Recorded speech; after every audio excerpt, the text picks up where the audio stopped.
Oi, pessoal. Existe um fator importantíssimo no tocante ao crescimento e desenvolvimento espiritual de cada um de nós, sem o qual esse crescimento ele acaba ficando de certo modo incompleto. Esse fator é a ritualística. A ritualística, ela vai fazer com que a nossa mente abstrata ela seja acionada através dos cânticos, através das posições, através do perfume dos incensos, através de toda aquela atmosfera que se cria no momento em que nós estamos imersos dentro de um ritual. E o que é interessante a gente perceber que essa atmosfera, ela precisa ser uma atmosfera atemporal. Ou seja, o espaço ritualístico, a questão templária, ela vai nos levar para um espaço, para um tempo, onde nós não entramos em contato com nada dessas nossas questões corriqueiras, mas que muito pelo contrário, nos vai colocar em contato com aquelas questões que fazem parte do eterno conflito do homem em relação a si mesmo. Quando a gente adentra num templo, seja ele de qual religião ele possa ser, a gente percebe que aquilo nos inspira respeito, que aquilo, de certo modo, acaba nos levando a um estágio de pensamento, um estágio de raciocínio, um estágio de percepção, um pouco diferente daquilo que existe do lado de fora. Ele pode nos inspirar reverência, ele pode nos inspirar paz, pode nos inspirar quietude. Nós fizemos um vídeo a respeito da geometria sagrada, onde a gente levanta a questão templária, e aproveitando os conceitos daquele vídeo, é importante a gente compreender que o templo ele acaba sendo como se fosse a representação física do corpo de uma divindade, do corpo de um avatara. E essa representação física, ela vai fazer com que nós ativemos essa divindade, esse avatara que existe dentro de nós.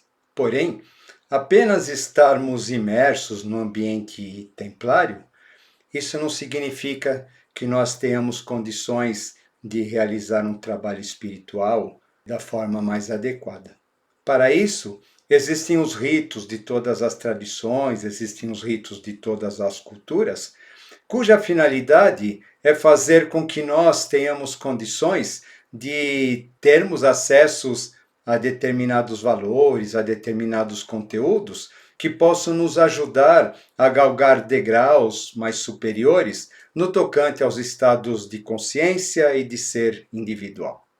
Todo rito está relacionado a um mito. Seja ele um mito da criação, seja ele um mito relacionado a um determinado avatar, a um determinado iluminado.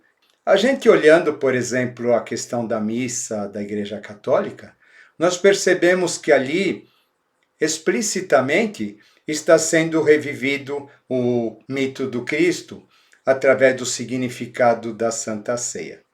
Aquelas questões do tomai e bebei todos vós, a taça que é erguida, sabe? Tudo aquilo, na verdade, vai nos levar a um plano arquetípico ligado aos aspectos que estão relacionados com aquele avatar em questão, que no caso é o Cristo. Quando nós participamos desse rito, através das missas, dos cânticos, das ladainhas, as procissões, que são representações teatralizadas de determinados acontecimentos, nós somos empurrados para aqueles arquétipos que estão ocultos por trás da vinda desse ser. É interessante a gente lembrar que todos os grandes seres, todos os grandes iluminados, eles possuem uma vida estreitamente relacionada à questão arquetípica, a ponto da gente não compreender se aquilo verdadeiramente era um fato ou era um simbolismo. Por que tudo isso? Porque é necessário que a gente acesse a questão simbólica para que aquilo possa ser memorizado no inconsciente coletivo. Se vocês fizerem um exercício de memorização, um curso de memorização qualquer, a primeira coisa que eles ensinam para a gente é que a gente precisa memorizar algo a partir de alguma coisa não comum. Por quê? Porque o nosso cérebro, aquilo que não é comum, aquilo que não faz parte da nossa realidade, ele acaba registrando com mais intensidade. Então a gente vai ter o nascimento através de uma virgem, a gente vai ter as questões ligadas à ressurreição após a morte, andar em cima das águas. Vocês percebem todo esse simbolismo? Ele vai falar de coisas impossíveis para serem realizados por todos nós, e por isso elas acabam sendo registradas. Por isso elas acabam sendo transmitidas através das tradições orais. Isso vai acontecer não só no exemplo do Cristo que eu estou dando a vocês, como também no tocante a todos os avatares ou a todos os seres que acabam fundando todos os movimentos espiritualistas da humanidade. A gente pode ter um rito associado à cosmogênese, a gente pode ter um rito associado à antropogênese, a gente pode ter um rito associado à vida de uma determinada pessoa. Vocês percebem, essa teatralização, ela acaba sendo importantíssima. Por quê? Porque a partir da repetição, nós vamos firmando no nosso inconsciente esses valores. Durante a ritualística, a gente vai ter acesso a questões não racionais, a questões ligadas a um plano mais subjetivo, que vão fazer com que o nosso mental concreto ele tenha necessidade de revisar uma série de coisas, uma série de valores. A finalidade do ritual é fazer com que fazer com que o participante, ele esteja tão imerso naquele ambiente a ponto de esquecer de si mesmo. E no momento em que isso acontece, então vão acontecendo os insights, vão acontecendo as novas percepções. E a partir desse instante, o nosso cérebro ele começa a entrar num outro padrão de realidade associado agora ao nosso mental abstrato. Isso vai fazer com que a gente comece a acessar pontos, comece a acessar questões, as quais a gente não havia percebido, as quais a gente não havia imaginado.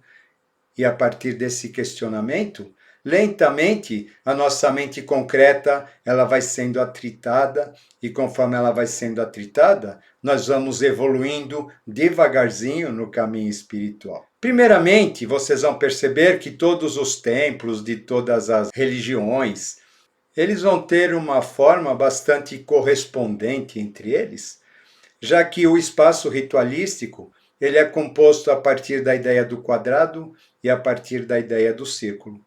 E a partir disso, o espaço ritualístico ele vai acontecendo. É sempre essa mesma ideia. A ideia do quadrado, do quaternário, como sendo o nosso plano restrito, imerso no círculo que acaba representando o eterno, a eternidade e o universo sideral. Com uma determinada finalidade, que é fazer com que nós recobremos todos os nossos processos evolutivos, que nós entremos em contato com o nosso inconsciente mais profundo, e a partir do momento em que nós entramos em contato com o nosso inconsciente mais profundo, começamos a perceber as coisas de um modo diferenciado. Por quê? Porque a nossa consciência espiritual, ela acabou sendo soterrada como se fossem várias camadas arqueológicas no decorrer das nossas vidas e das nossas existências, e é necessário que nós mergulhemos na parte mais profunda existente do nosso inconsciente, existente dentro de nós, para que a gente possa acessar esse conteúdo. E para que isso possa acontecer, nós vamos ter que entrar em contato com os mantras, nós vamos entrar em contato com os cânticos, nós vamos entrar em contato com os perfumes, exatamente para que, através dessa ambiência atemporal, nós tenhamos condições de acessar aquilo que é atemporal que existe dentro de nós. E que, por ser atemporal, é eterno e faz com que a gente tenha verdadeiras condições de estabelecer uma religação com a nossa divindade interior e, através dela, uma conexão com a divindade exterior. É importante que a gente perceba, apesar de tudo isso que eu estou dizendo, que o simples fato da gente participar de um rito dentro de uma religião, dentro de onde for, por si só não significa que a gente está fazendo um trabalho espiritual. Por quê? Porque é necessário que nós estejamos conscientes, o mais conscientes possível, daquilo que nós estamos fazendo. A qualidade do ritual vai depender da qualidade de todos os seus participantes. Em todos os ritos, existe um ponto central, que é aquele onde ocorre todo esse metabolismo relacionado à nossa consciência, conforme eu já disse. Ele pode ser o altar-mor de uma igreja, ele pode ser uma taça, ele pode ser a Shequina, ele pode ser uma fogueira. E, aliás, falando em fogueira, é interessante a gente lembrar também que o templo não necessariamente ele precisa ser um templo construído dentro daquelas medidas canônicas, etc., como também ele pode ser o templo da própria Mãe Natureza, que por sua vez já é formada por medidas canônicas, já é constituída por formas capazes de abrigar aqueles seres todos que a compõem, aqueles elementais, aqueles devas, aqueles seres sutis. É interessante a gente perceber, todas as vezes que um rito é realizado, onde nós participamos, quais são as questões associadas àquele rito que estão relacionadas conosco. Para que isso aconteça, é necessário sempre que haja um preparo anterior. Nós meditemos a respeito daquela cerimônia na qual vamos participar. Volto a dizer, porque uma vez que a gente não esteja consciente daquilo que nós estamos fazendo, tudo bem, a gente vai ficar repetindo, formando uma egrégora.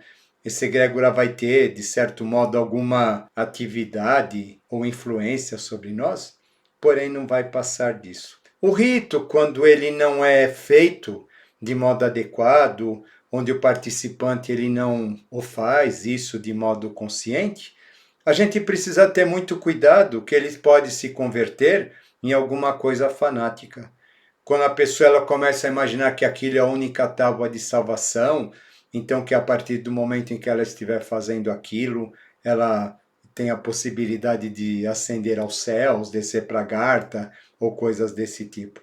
É muito importante que a gente compreenda o que está relacionado com aquele rito e quais as questões que estão por trás dele.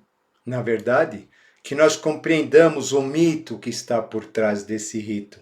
E a partir da compreensão desse mito, que nós consigamos estabelecer um contato entre o seu verdadeiro significado e aquilo que nós precisamos trabalhar ou desenvolver dentro de nós. O simples fato da gente participar de um rito apenas cantando, ouvindo e etc., é como se a gente estivesse apenas assistindo um espetáculo teatral.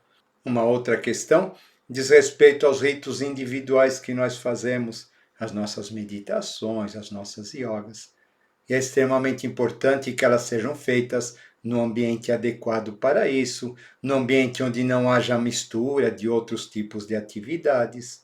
Por quê? Porque esse ambiente ritualístico precisa estar impregnado, se possível, apenas das nossas vibrações espirituais, associadas às nossas meditações, associados às nossas questões que nós procuramos tratar dentro desse espaço, dentro desses momentos.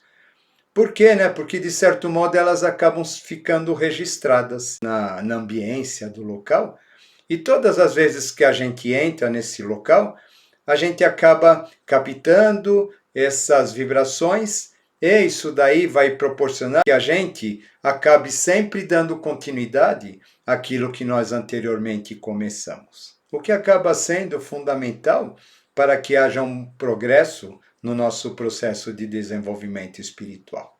Ou seja, o espaço ritualístico, como eu disse para vocês, é um espaço atemporal, e para que a gente possa participar da ritualística do melhor modo possível, é necessário que nós encontremos a atemporalidade dentro de nós. É necessário que, para isso, nós nos dispamos das nossas questões personalísticas, das nossas questões associadas ao mundo e a esse plano que a gente vive. O que é interessante, que acaba sendo uma dica bem legal, é que quando a gente vai realizar umas dessas cerimônias, então que a gente comece a prestar atenção na nossa respiração. Sabe aquele exercício da presença? É necessário que nós façamos um ritual dessa maneira. A partir do momento que a gente começar a prestar atenção nas nossas palavras, na nossa respiração, a gente começar a prestar atenção nas nossas posturas, nos nossos gestos, nos perfumes que nós estamos inalando, né? Procurar ouvir os mantras, realmente sentindo ele entrando pelos ouvidos e chegando lá no nosso tímpano, fazendo vibrar dentro da nossa cabeça. Sabe, exercícios desse tipo. Vocês vão perceber que a questão ritualística, ela vai ganhar uma qualidade enorme. E a partir do momento em que a gente age dessa maneira, aí sim nós temos condições de estarmos imersos realmente nesse universo e entramos em contato com tudo aquilo que ele nos traz, relacionado à nossa mente abstrata, relacionado aos planos sutis, relacionado aos planos cósmicos, ou relacionado aos mestres aos quais esses correspondem. Tá bom, pessoal? Fica aí mais um tema para a gente pensar. Espero que vocês tenham gostado e até a próxima.